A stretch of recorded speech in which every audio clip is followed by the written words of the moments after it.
रुपालीताई ठोंबरे यांना अश्रू अनावर.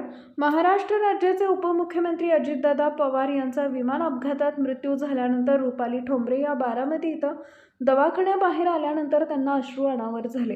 प्रसार माध्यमांशी बोलताना रुपालीताई ठोंबरे काय म्हणाल्या ते बघूया.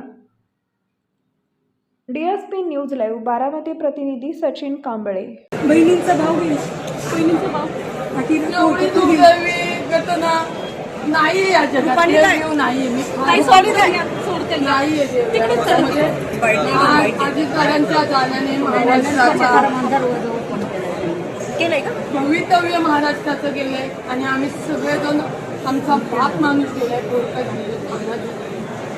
त्याच्या पलीकडे काही शब्द नाही आणि नाही.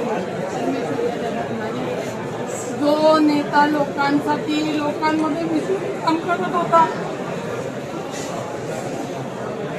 सारख्या कार्यकर्त्या भगिनींना लेकींचं प्रेम देऊन नाव घेऊन गेला. त्याच्या नशीब एवढं दुर्दैवी मृत्यू नाही देऊ शकत. विश्वास पण येत नाही दादूंचा आमच्या अजून जगात अनाथ झालो. आम्ही अनाथ झालो. चला उघडलं या दरवाजातून.